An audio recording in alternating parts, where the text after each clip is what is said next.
Boy Williams Fitness back again with another video. So today, rather than touching on like the Arnold Classic, the Olympia, Athleticon, what I actually wanted to get down to was the nitty gritty of steroids, and just to basically impart the wisdom I've learned along the way with regards to steroids and what a lot of these guys on YouTube ain't fucking telling you.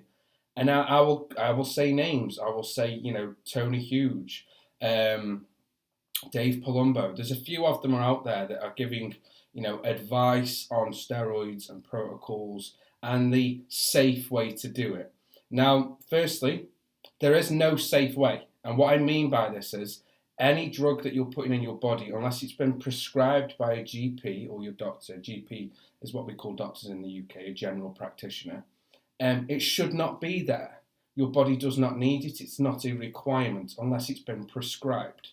So there is no safe way of putting extra chemicals in your body. Now, a lot of you are going to be jumping, oh, there is, because you can do your PCT and no.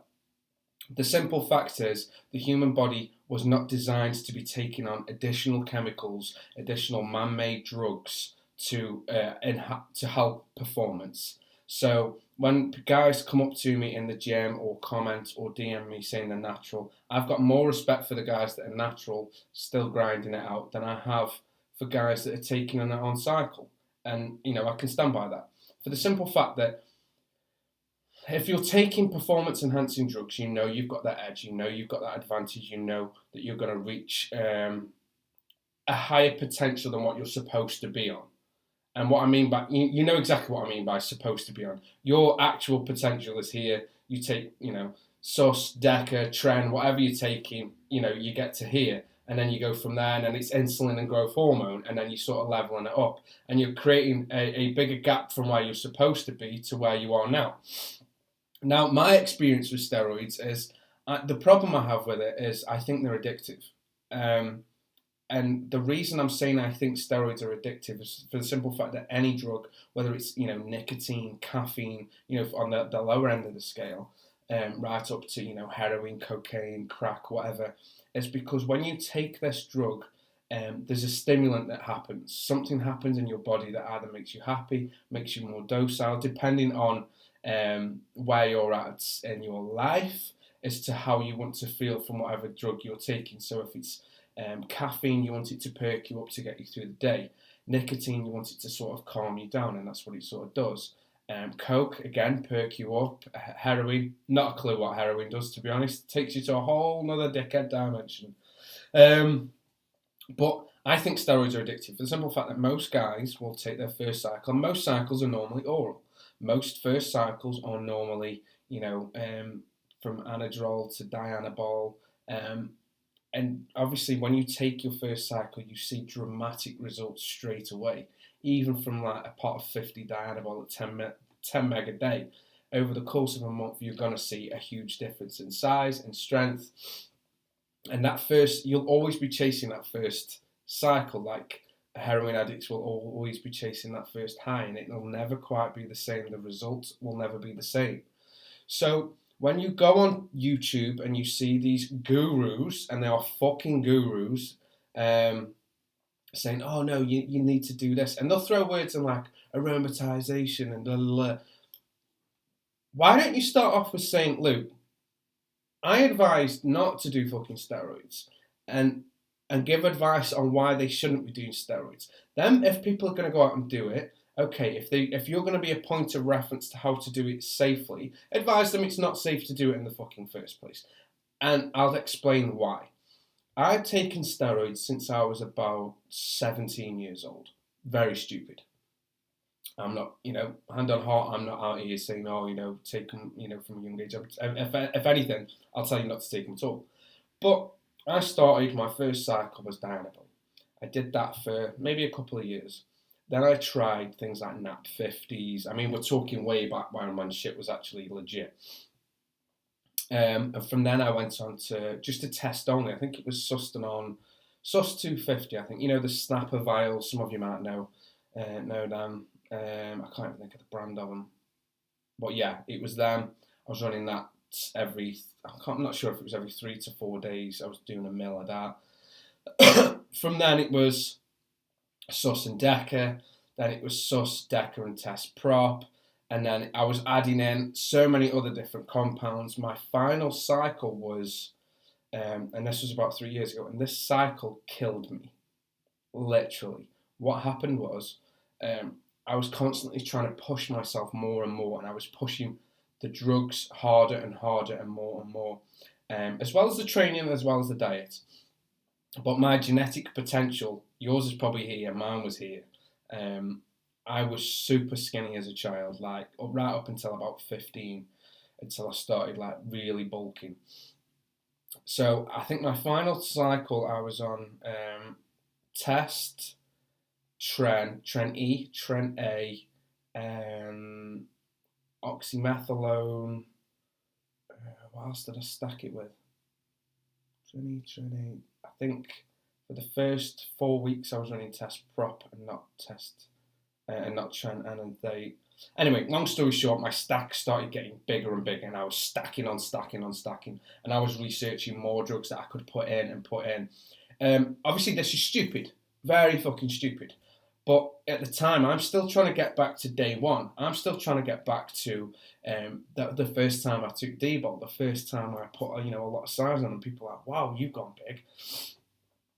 So from that, obviously, what had happened was I got a swelling in my calf, lower left leg, and it was like excruciating pain, and it was weird because I'd not even trained legs at all that week. I couldn't get my head around it. I was trying to stretch it out. I was taking ibuprofen, which is an anti-inflammatory. Nothing was working. So I went to the walk-in centre. So I went to A&E. They did a what they called, when they do a baby scan. I can't think what the machine's called. Comment below. They did that on my leg to see if there was blood clots. There was. They gave me some blood thinners and basically when you take blood thinners, it's not like you take it and it works straight away and your blood's thin, and then from then, the blood clot disappears. It's something that works over time. Your blood basically flowing past the clot will take the tiniest, we're talking atoms of bits of the clot away, and this is a gradual thing. That didn't work. The blood clots travelled to my lungs, and at this point, this was probably about 3 to 4 months later. I was walking in a park. I've got my little boy in his buggy. He was literally a baby at the time. I hit the deck. I was just fucking gone. Next thing, I'm in hospital. They're doing all sorts of scans, results, tests, blah blah blah. I had what they call a bilateral pulmonary embolism, which basically means where your lungs join. I had it, and it literally said on my paperwork, massive blood clot. So I had a blood clot here where my lungs join, but my lungs also were peppered, literally peppered with blood clots. And I'll get to the point, and I'll try and circle back so it's not like some long drawn out story. My point is, even though I know a lot about steroids, and I genuinely do know a lot about steroids, but I won't advise people. But my point is, I was doing it as safe as I could. And the cycle I was running was a lot less than most of these pros, which is why I don't think any pro should be giving advice on steroid use when they're stacking on stacking on stacking. The bodybuilding industry is so fickle, it is a vanity sport. A lot of guys start out in the gym for vanity, and alongside vanity comes confidence, and that is a good thing. But when you throw in the middle and you throw in drugs and steroids, you're just putting the vanity to one side and you're just running major risks.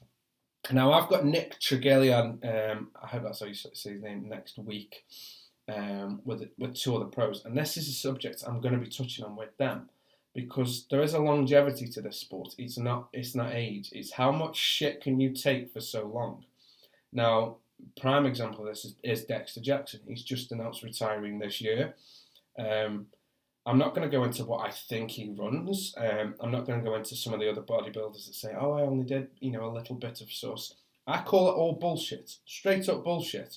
They run copious amounts of fucking steroids. If they want to lie and go, "Oh, I only did a bit of test and, and got fucking superjet bollocks," they were all running steroids, in the golden era, obviously it was a lot oral. There wasn't that many injectables.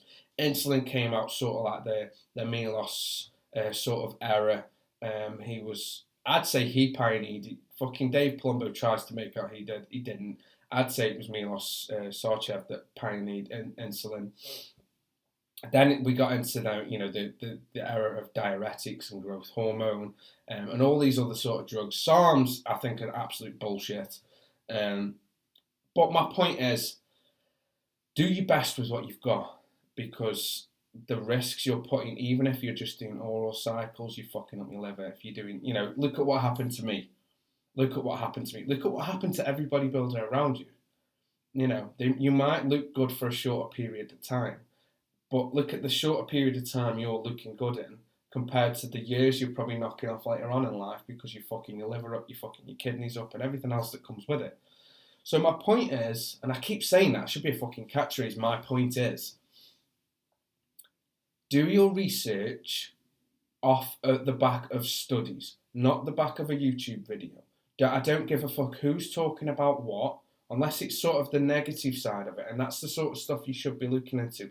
Don't keep looking at the positives to sort of promote the reason, and so you can sort of think, oh yeah, well now he said that, that's a good reason to take it, like Tony Huge. Tony Huge is a fucking idiot when it comes to promoting steroids. He is an idiot when it comes... I've had him on the channel, I'm friends with him, I fucking text him.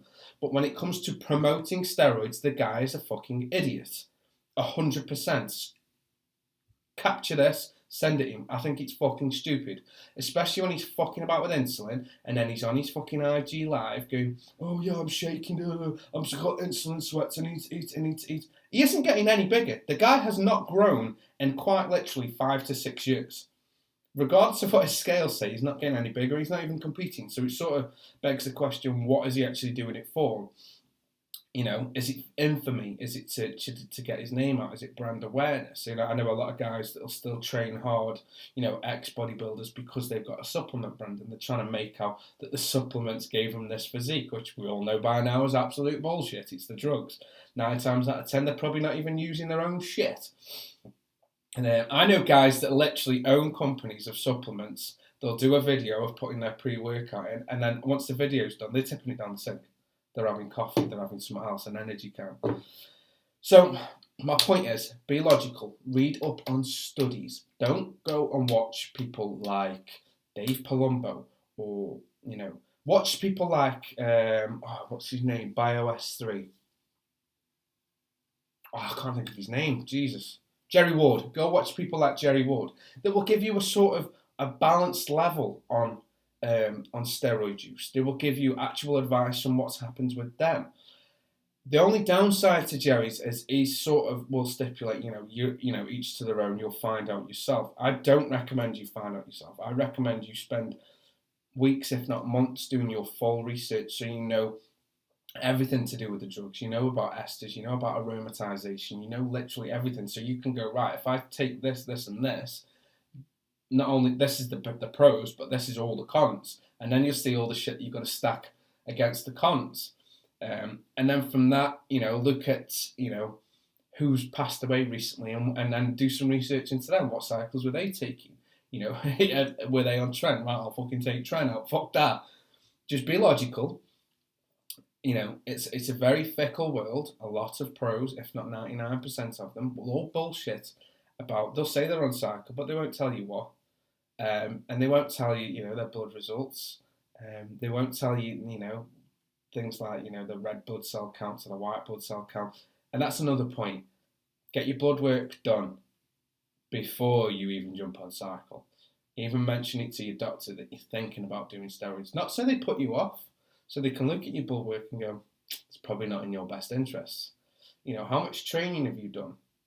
I'm trying to not make this a ranty video. I'm just trying to be informative into the way that if I put my story across, it might make you question doing steroids in the first place.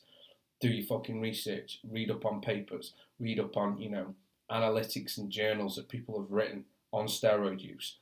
Speak to doctors, speak to GPs, but speak to bodybuilders. If you want to speak to bodybuilders, what were the side effects? How are you feeling now? Have you had any, and I'm talking old school bodybuilders, not some little gym twat. And this is the thing, every fucking bodybuilder thinks they're a fucking scientist.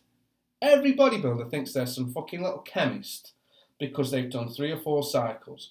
They think because they read 2 fucking blogs and 1 article that they know about aromatization, they know about, you know, DHT and all these other things. They think they know everything. And that's the problem with this fucking industry. Everybody thinks they know everything about everything because they've done something for, you know, for 3 or 4 years. I don't care if a pro's been a bodybuilder for 40 years and done X, Y, and Z cycles. They're not a fucking chemist. They're not a chemist. Their blood work might look good. It doesn't mean to say that their fucking organs aren't damaged. Like, it's a very fickle industry. Just roll with it. Do your research. That's all I can say. If you've got any questions, DM me on Instagram or drop a comment below. My personal experience was probably one of the worst. It probably should have killed me. So I'm very lucky to be here. So I think I have a right and an obligation as having a bodybuilding channel to reach out to you guys and say, look, this happened to me. This is very serious. I don't care if Lee Priest is saying that, you know, he took 0.5 ml test once every 6 months, or whatever the fuck half of these guys are saying. I don't believe it. I don't believe any of the shit most of these guys say. So just be careful. Don't believe anything that you hear until you've seen it and some actual medically printed fucking report or journal. Okay? On that note, guys, I've been me, you and you. Peace.